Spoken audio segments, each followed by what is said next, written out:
So I've seen the transitions, and I learned very early on, if you get good people, that's the best way you're successful as a leader.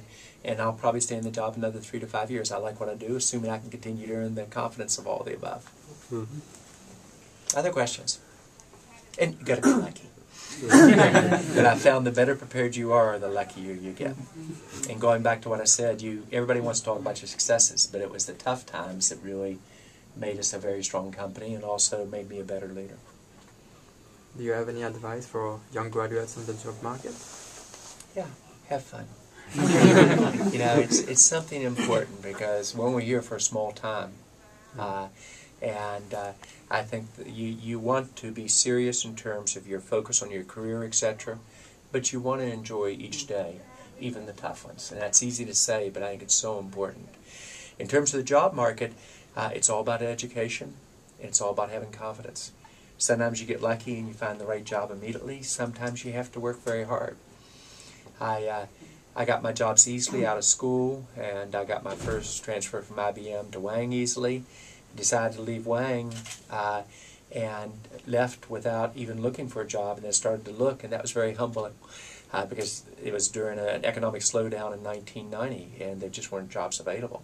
So I've been where you all are, and yet I ended up with about 22 opportunities, but it took me 3 to 4 months to get there. 21 were from friends helping me that would introduce me to somebody else. So how you treat people in life, that comes back later on to help you or to hurt you on it. And it is the toughest economic time I've ever seen in my career. So I know that you're graduating at a tough time. But you're getting the right skill sets. You're getting skills in a job that's going to have opportunities for the long run, whether it's the networking academy in moving in the networking area or just the understanding of technology and whatever you decide to do in life, whether it's politics or healthcare or construction or whatever works. Did you always want to be a CEO, or when did you get the idea to become a CEO? Well, it shows you how important it is to be flexible in life. I thought I'd be perhaps a business leader in Charleston, West Virginia, of a small company. And after I graduated from MBA school and law school, I was headed to New York or Chicago to get a job, and a friend called me up and said, come interview at IBM. And I said, I didn't go to school for 9 years in college to go become a salesperson. And I said, I know it will help you if I come up there and interview, but thank you, but no thanks. He said he had 2 tickets to the basketball game. I said, I'll be there. I ended up at IBM. So a little bit of flexibility in life, I think, is important as you go through it as well. So no, I never dreamed of being part of a leadership team of 67,000 people like we are. What's the major setback in Cisco throughout your career? Can you name one? It was clearly 2001. 2001. Yeah, we went from 9 or 10 quarters in a row of growth above 50%, even though we're a huge company, 50% year-over-year growth, to minus 45 from December first week to middle of January, which I thought was mathematically impossible. And clearly that causes you to question yourself as a leader, to say what should you have done better. But Jack Welch, who was the CEO of GE, General Electric, and one of the best CEOs of my lifetime, in the late 90s, he said, John, you have a good company. And I said, all right, Jack, what does it take to have a great company? And he said, a near-death experience. And I didn't understand at the time, but he was right. Your setbacks in life really determine who you are and make you stronger or not. And he called me up in 2003, and he said, John, you now have a great company. I said, it doesn't feel like it. It was hard, but he was right. Going through that was probably the most important thing for me and my development, but also for my whole leadership team. And while most of our peers who are great companies, the Alcatel-Lucents, the Nordels, the Siemens, the Ericsson, a lot of players that don't even exist anymore, did not make that change well. And he was right on. How you handle the challenges determines your future. What were the major changes that you made in the 2001? Well, in 2001, we have a basic playbook, series of plays you run during economic slowdowns.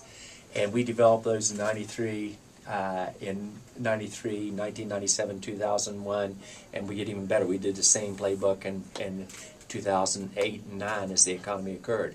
And the major changes are be realistic. Was this done primarily because of the economy and the challenges, or was it largely self-inflicted? Determine how long and how deep you think it's going to be and react a little bit more aggressively on it, and then immediately get ready for the upturn. And that's what we do. We just have a series of plays we run on it, and we adjust each time. 2001, we took a hard look at how much was inflicted or not. There are areas we could have improved on, but it was largely economic driven. Our peers went from $1 trillion market cap to $20 billion, so about 2 cents on the dollar. So it was a tough market for us all, and we came out of it stronger, although we all wish we'd have been able to avoid it. It was hard on the employees, really hard, because some people did get laid off, and that was hard. And I thought I'd never have to do that again in my life. But we got stronger because of it. And today, when we went into this economic slowdown, we went in with $35 billion in cash. We moved into 40 new market adjacencies. We've acquired 5 companies in the last couple months. So we're moving very, very fast. So with that, I want to congratulate you. You know, think about it. I would not have been able to be one of 10,000 down to 15. That's a tremendous compliment to you all, and very well deserved. I want to thank the Cisco leaders, but also the instructors. I think the 2 of you here at the Network Academies. We really appreciate what you do. And education and the internet are the equalizer in life. And that's a lot different, because my generation, when I first came out of school, if you weren't in the right city or the right country, that determined a lot of your economic future. Where today, the technology, along with education, it isn't perfect, but it's a lot more level playing field on a global basis. So enjoy and have a great day. Thank you. Thank you. It's an honor. Thank you. Thanks. Thanks. Thank you. Thank you. Thanks very much. Thanks. Well done. Thank you. Well done. Thank you. Well done. Thanks. Well done. And congratulations. Congratulations. Yeah. Thank you for your leadership. Let's get a picture out here. Yeah. Of course. Slips are pretty cool, aren't they? Yeah, I use mine all the time.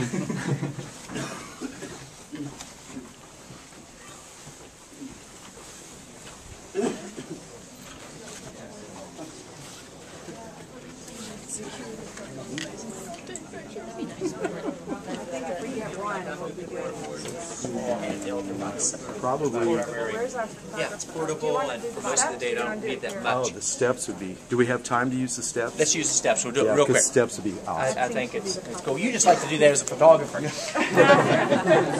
Just a different career. That's What you see is all the offices are the same. There's no hierarchy.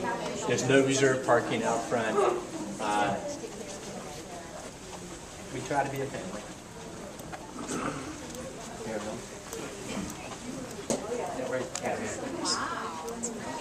These are your NetRiders. Well, first is I had a great executive assistant, Debbie, a volunteer at home who saw coming out. But I started my day at 7 o'clock this morning, talking to a large bank in Brazil. And I telepresence. There you go. Up And That's why I'm looking. I ended up my day Whether I want to shoot. shoot. With a key member of Congress over in Los Altos at Zephyr Katz's house, who is from Oracle, and then I'll go with our friends and partners from UNC to